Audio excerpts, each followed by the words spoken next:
শাইতানির রাজিম বিসমিল্লাহির রহমানির রহিম। আমি গত ক্লাসে আপনাদেরকে দেখিয়েছিলাম মুরাক্কাব কি, মুরাক্কাব কাকে বলে, মুরাক্কাবের হরফ কয়টি এবং এই হরফগুলো কি দিয়ে আমরা বের করব। আমি বলেছিলাম নকশা দিয়ে বের করব, নকশা দুইটি। এক নম্বর নকশার কথা বলেছিলাম। এক নম্বর নকশায় ছিল এক দাঁত গোল মাথা, তিন দাঁত সদের মাথা ত। আর দুই নম্বর নকশার কথা বলেছিলাম উল্টো দাঁত, হায়ের মাথা, আইনের মাথা, লামের মাথা, হা, মিম। এবং এটা বলেছিলাম যে এক দাঁত দিয়ে পাঁচ হরফ। এটা এক দাঁত, এক দাঁত দিয়ে পাঁচ হরফ। এই যে এটাও, এটা এক দাঁত, এটা এক দাঁত, এটা এক দাঁত, এটাও এক দাঁত। যদি এরকম মুরাক্কাব অবস্থায় হয় অথবা সংযুক্ত হয় লেখার ক্ষেত্রে, তাহলে বায়ের নিচে এক নক্তা, তাহলে এই যে একটা দাঁত আছে, এই দাঁতের নিচে আমরা দুই নক্তা দিয়ে দিলে এটা হয়ে যাবে ইয়া। এবং এই যে একটা দাঁত, এই দাঁতের নিচে যদি আমরা উপরে যদি এক নক্তা দেই, এটা হয়ে যাবে নুন। এবং যদি দুই নক্তা দিয়ে দেই, এটা হয়ে যাবে তা। এবং যদি আমরা তিন নক্তা দিয়ে দেই, তাহলে এটা হয়ে যাবে সা। কারণ আমরা জানি বায়ের নিচে এক নক্তা, ইয়ার নিচে দুই নক্তা, তায়ের উপর দুই নক্তা, নুনের উপর এক নক্তা।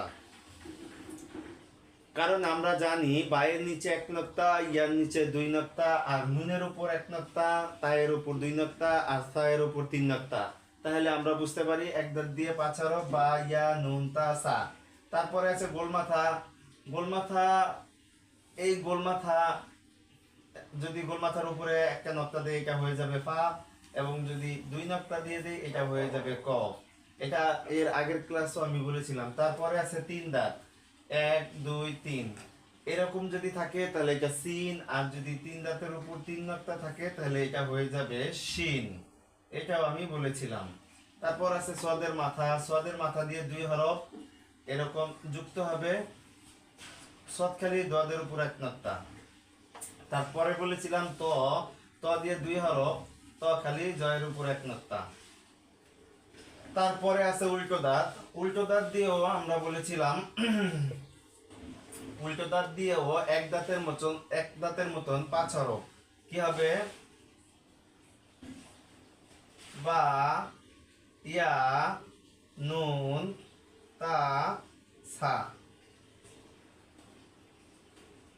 তারপর আছে হায়ের মাথা। হায়ের মাথা দিয়ে তিন হরফ, হা, খ, জিম। হাটা মূলত এরকম হয়, দেখিয়েছিলাম। তাহলে হায়ের অর্ধেকটুকু যদি নেই, তাহলে হয়ে যায় এরকম। তাহলে হা দিয়ে তিন হরফ, হা খালি, খয়ের উপর এক নক্তা, এবং জিমের প্যাকের এটা নিচে চলে যাবে, জিমের প্যাকের এটা নিচে চলে যাবে। তাহলে হা দিয়ে, হায়ের মাথা দিয়ে তিন হরফ, হা, খ, জিম। এবং আইনের মাথা, আইন মূলত এরকম হয়, মাঝখানেরটা এরকম হয়। তাহলে আইনের মাথা দিয়ে দুই হরফ আইন, আর গইনের উপর এক নক্তা গইন। তারপর বলেছিলাম লাম দিয়ে দুই হরফ, এই লাম, লাম, কাপ, লাম, কাপ। তারপর হা দিয়ে এক হরফ বলেছিলাম হা, আর মিম দিয়ে এক হরফ মিম। তাহলে এই হরফগুলো যদি আমাদের হয়ে যায়, অর্থাৎ নকশা দুইটাই যদি সুন্দর করে হয়ে যায়, তাহলে ছোট ছোট যে হরফগুলো আছে, এই হরফগুলো খুব সহজেই আমরা শিখতে পারবো।